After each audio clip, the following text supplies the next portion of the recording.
है। Footprint without feet का जो मेन हीरो है उसका नाम है ग्रिफिन। ये एक साइंटिस्ट है और इस साइंटिस्ट ने एक दवा बनाया है, दैट इज अ इनविजिबल। मतलब ये दवा खाने के बाद दूसरों लोग आपको देख नहीं पाएंगे, दूसरे लोगों के पास आप दिखाई नहीं देंगे। और ये वाला पार्ट अगर हम लोग देखें, ये वाला पार्ट इंटरेस्टिंग पार्ट है, जहां पे शुरुआत में हम लोग देखते हैं कि ग्रिफिन जो कि ऑलरेडी इनविजिबल हो चुका है। अगर स्टोरी का शुरुआत देखें, the two boys started in surprise at the fresh muddy imprints of a pair of a bare feet. तो दो लड़के दो पैरों का निशान को फॉलो कर रहे हैं, और ये पैर नंगे पैर है, कोई जूता नहीं है। What was a barefooted man doing on the steps of a house in the middle of London? And where was the man? अब ये आदमी नहीं दिख रहा है, मगर उसके पैरों के निशान देख रहे हैं। तो ये दो लड़के उस पैरों के निशान को फॉलो कर रहे हैं। As they gazed, a remarkable sight met their eyes. A fresh footprint appeared from nowhere. Further footprints followed one after another, descending the steps and progressing down the street. The boys followed, fascinated, until the muddy impression became fainter and fainter, and at last disappeared altogether. तो Griffin इन लड़कों को चकमा देने में कामयाब हुआ, क्योंकि ये लड़के उस फुटप्रिंट को फॉलो कर रहे थे और इसको ग्रिफिन को ये पता था। और ग्रिफिन इन दोनों लड़कों को चकमा देने में कामयाब हुए। अब ये स्टोरी का एक्सप्लेनेशन पार्ट आपको बता रहा है। The explanation of the mystery was really simple enough. The bewildered boys had been following a scientist who had just discovered how to make the human body transparent. तो already यहाँ पे ये बताया जा रहा है, ये दो लड़के जिस बियर फिट का पीछा कर रहे हैं, ये बियर फिट ऑलरेडी डिसअपेयर्ड हो गए हैं, मगर ये जो बियर फिट जिसको फॉलो कर रहे हैं, ये एक साइंटिस्ट है जिसने डिस्कवर्ड किया है कि किस तरीके से ह्यूमन बॉडी को ट्रांसपेरेंट बनाना सकते हैं। ग्रिफिन हमारे यहाँ पे साइंटिस्ट हैं, had carried out experiment after experiment to prove that the human body could become invisible। और बहुत सारे एक्सपेरिमेंट के बाद ग्रिफिन ने प्रूव किया है, हाँ ह्यूमन बॉडी इनविजिबल हो सकते हैं। Finally, he swallowed the certain rare drugs and his body became as transparent as a sheet of glass। और उस दवाई को उसने खा लिया। जैसे वो दवाई को उसने खा लिया तो ऑटोमेटिक वो इनविजिबल बन गया, ऑटोमेटिक वो इनविजिबल बन गया। Finally, he swallowed certain rare drugs and his body became as transparent as sheet of glass, though it also remained as solid as glass। Brilliant scientist though he was, Griffin was a rather a lawless person। तो ये Griffin का अगर मैं nature के बारे में बात करूं, तो Griffin was a aggressive person, was a aggressive और लॉलेस पर्सन, किसी को मानता नहीं था। और इसके कारण से उसका जो लैंडलॉर्ड था, उसका लैंडलॉर्ड भी उसको पसंद नहीं करते थे। तो इस landlord disliked him and tried to eject him. तो उसके जो मकान मालिक थे, वो का मकान मालिक चाहते थे कि ग्रिफिन को घर से निकाल दिया जाए। In revenge Griffin set the fire to the house. तो ऑटोमेटिकली ग्रिफिन इनविजिबल हो चुका है, और इनविजिबल होने के बाद उसने क्या किया ना, जिस घर में वो रहता था भाड़े के घर में, उसको आग लगा दिया। To get away without being seen, he had to remove his clothes, and thus it was that he became a homeless wanderer without clothes।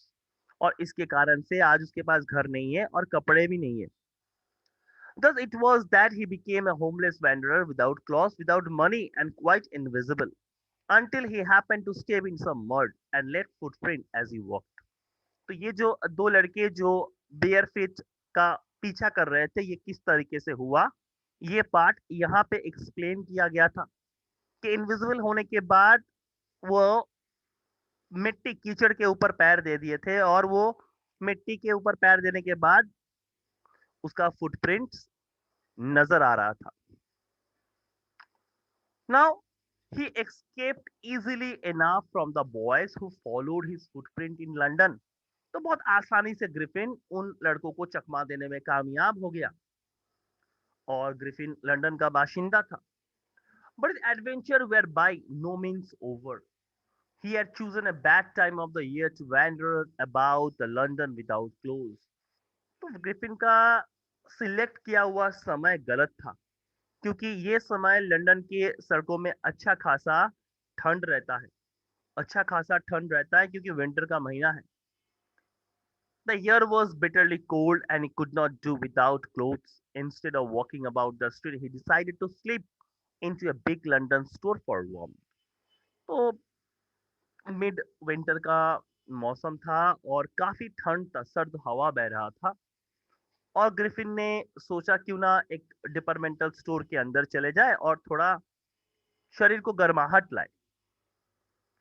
तो उस दुकान का क्लोजिंग टाइम अराइव हुआ, क्लोजिंग टाइम पे पहुंच गए। As soon as the doors were shut, Griffin was able to give himself the pleasure of clothing and feeding. तो वो चुपके से उस स्टोर के अंदर घुस गए और जैसे दुकान बंद हो गया, वो अपने आप को क्लोथ्स और खाने से कुछ वहां पे जो एक्सपेंसिव आइटम्स थे, उस आइटम्स को वो इस्तेमाल करने लगे। पहले उसने बॉक्सेस को ओपन किया। He broke open boxes and wrappers and fitted himself with warm clothes. तो पहले गर्म कपड़े वो अपने शरीर में पहन लिए और एक जूता पहन लिए, एक ओवरकोट पहन लिए, उसके बाद एक अच्छा खासा हैट पहन लिए और पूरी तरीके से वो ड्रेस्ड हो गया और एक विजिबल पर्सन की तरह लग रहा था। मगर एक प्रॉब्लम था, उसका जो गले के पार्ट से जो सर का पार्ट था वो नहीं दिख रहा था।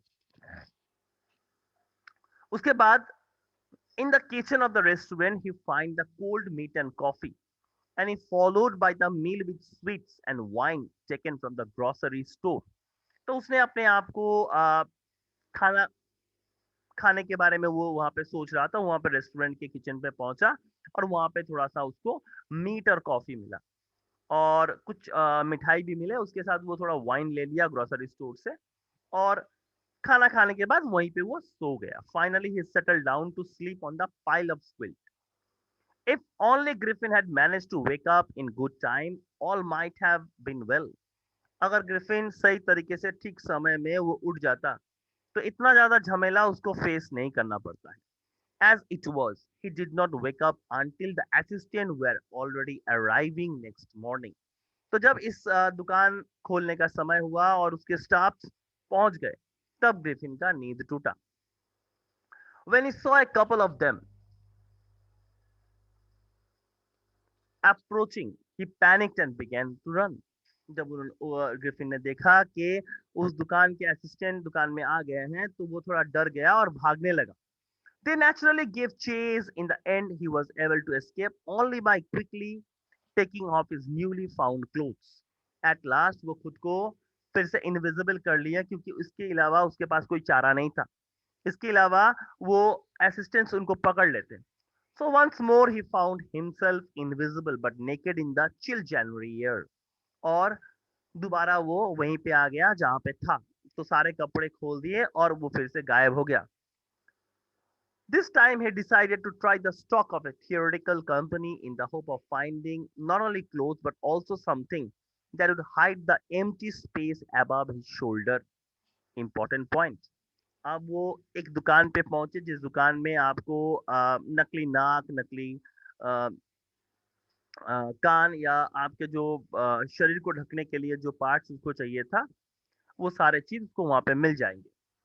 अब वो ठंड से कांप रहा था। Shivering with cold, he hurried to the Drury Lane, the center of the theater world. He soon found a suitable shop. उसको एक शॉप भी मिल गया। He made his way invisible upstairs and came out a little later wearing bandages around his forehead, dark glasses, false nose, big bushy side whiskers and a large hat.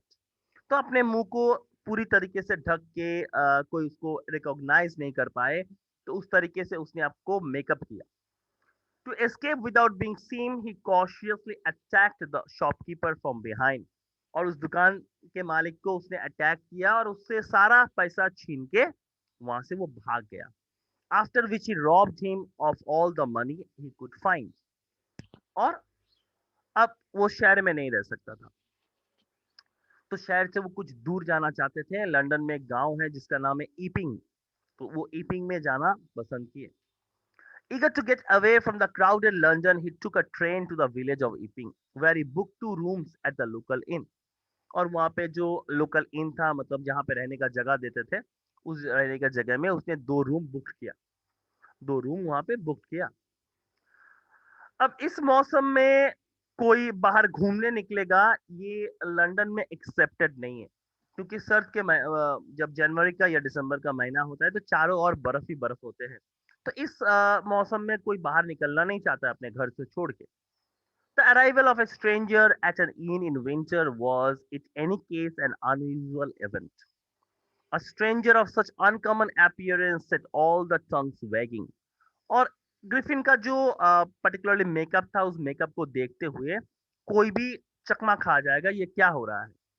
Mrs Hall, the landlord's wife, made very effort to be friendly, but Griffin had no desire to talk and told her, my reason for coming to Epping is a desire for solitude. तो इपिंग एकदम साफ साफ Mrs halls को बोल दी कि मुझे आपसे कोई बातचीत नहीं करना है और मुझे यहाँ पे एकांत में रहना है, अकेला रहना है, मुझे कुछ काम करना है, मैं एक साइंटिस्ट हूँ। अब जो ग्रिफिन था, हम लोगों ने ऑलरेडी ग्रिफिन के बारे में बता चुके हैं आप लोगों को कि ग्रिफिन बहुत ही इल टेम्पर्ड आदमी था, मतलब बहुत ज्यादा एग्रेसिव इन नेचर था। और ये एग्रेशन वो दिखा रहा था उस मिसेस हॉल्स को, जो कि लैंडलॉर्ड की बीवी है। मगर लैंडलॉर्ड की बीवी को कोई फर्क नहीं पड़ रहा था, क्योंकि ग्रिफिन उसको पैसा दे रहा था। Now, my reason for coming to Epping is a desire for solitude. I do not wish to be disturbed in my work. Besides, an accident has affected my face. तो कोई भी आदमी उसका फेस देख के पूछेगा कि क्या हुआ, इतना सारा बैंडेजेस क्यों है। तो उसने साफ साफ कह दिया कि मेरा एक्सीडेंट हुआ है और एक्सीडेंट के कारण मेरा फेस डिसरप्ट हो गया है। तो satisfied that our guest was an eccentric scientist and in the view of that fact that he had paid her in advance, और ग्रिफिन ने एडवांस में पेमेंट कर दिया था, and that was a part. Mrs. Halls was prepared to excuse his strange habits and irritable temper, but the stolen money did not long last, and presently Griffin had to admit that he had no more ready cash. तो चोरी किया हुआ पैसा ज्यादा दिन तक नहीं चला, और एट लास्ट जब नेक्स्ट महीना हुआ तो ये मिसेस हॉल जब भाड़ा मांगने आई तो ग्रिफिन ने कहा कि उसके पास पैसे नहीं है, मगर उसको जल्दी एक चेक आ जाएगा उसके पास और उस चेक से वो पेमेंट कर देंगे। He pretended, however, that he was expecting a check to arrive at any moment. Shortly afterward, a curious episode occurred. ठीक उसके कुछ दिन बाद एक कांड हुआ।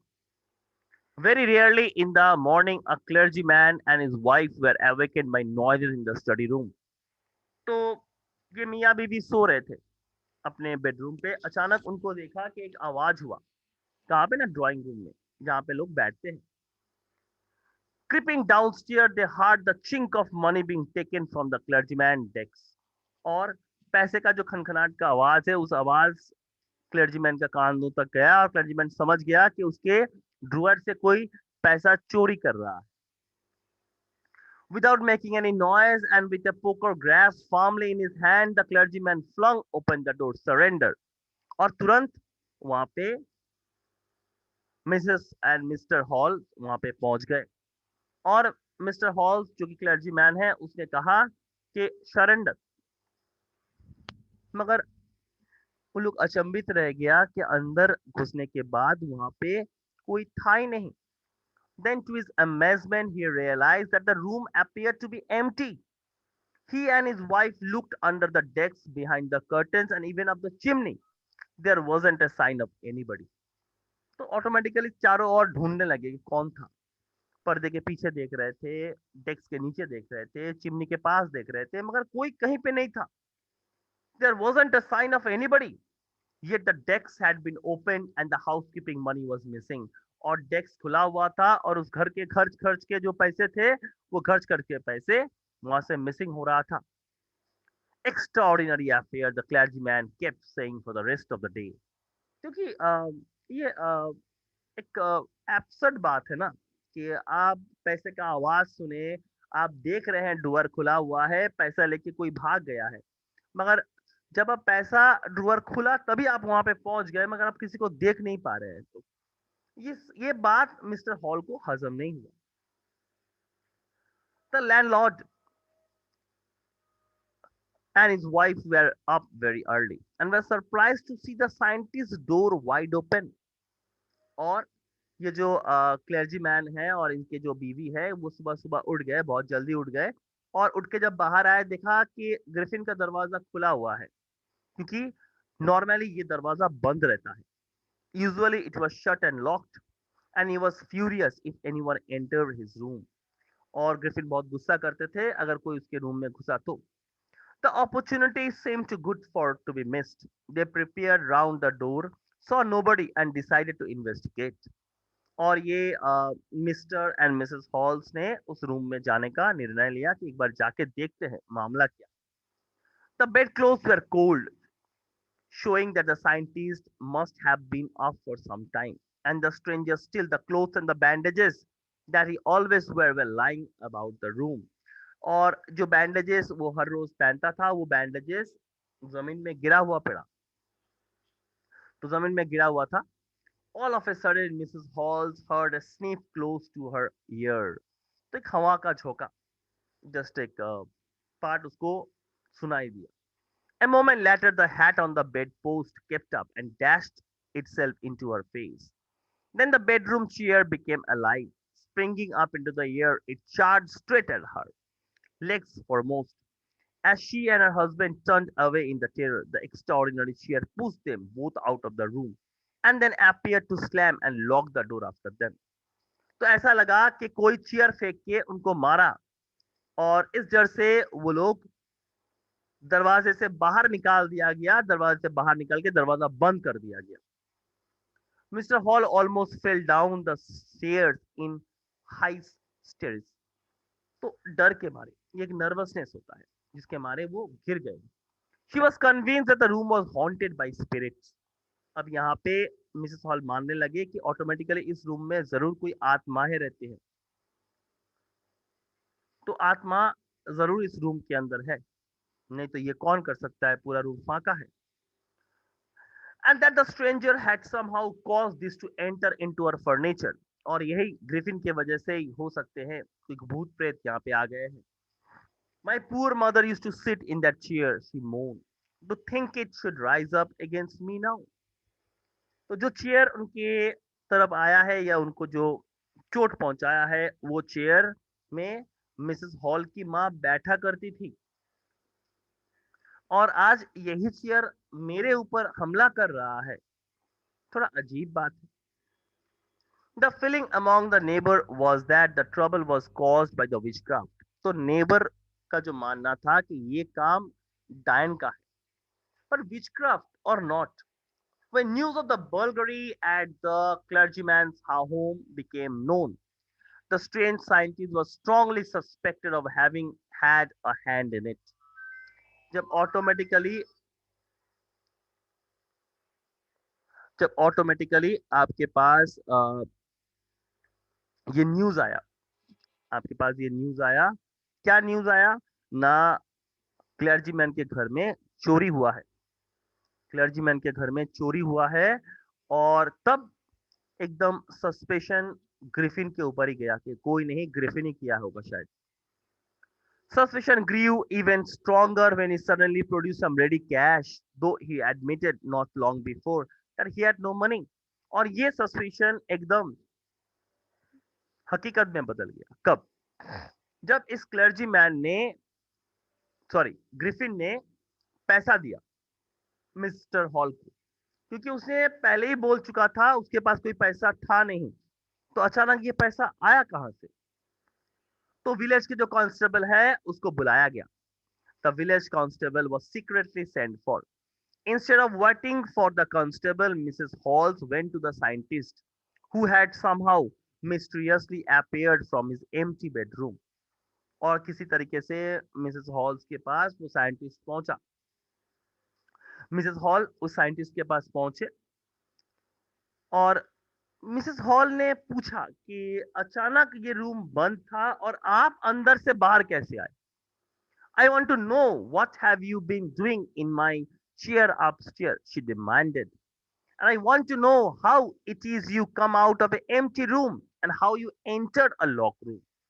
तो मिसेस हॉल का भी कहना सही था कि कैसे, किस तरीके से आप अंदर में पहुंचे जबकि रूम लॉक था।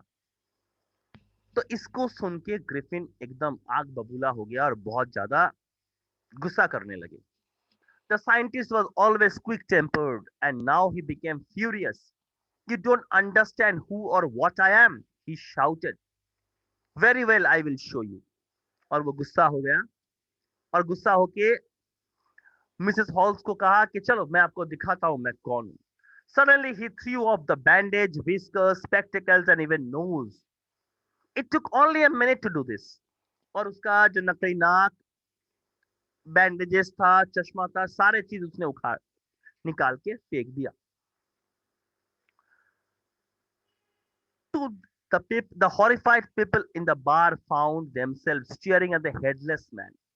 अब सब लोग दिख रहा था कि ये आदमी, इस आदमी का सर नहीं है, बिना सर का आदमी।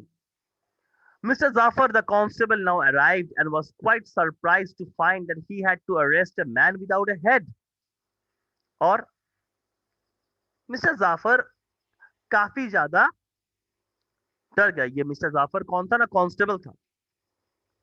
अब मिस्टर जाफर को ऐसे आदमी को अरेस्ट करना था जिसके पास सर है ही नहीं। But Jaffers was not easily prevented from doing his duty. It was a magistrate warrant order in a person's arrest, and that person had to arrest it with or without his head. तो magistrate के पास से order आया था कि इस आदमी को arrest करना है, तो उसका सर चाहे रहे चाहे ना रहे, जाफर को अरेस्ट करना ही होगा। There followed a remarkable scene as a policeman tried to get hold of a man who was becoming more and more invisible.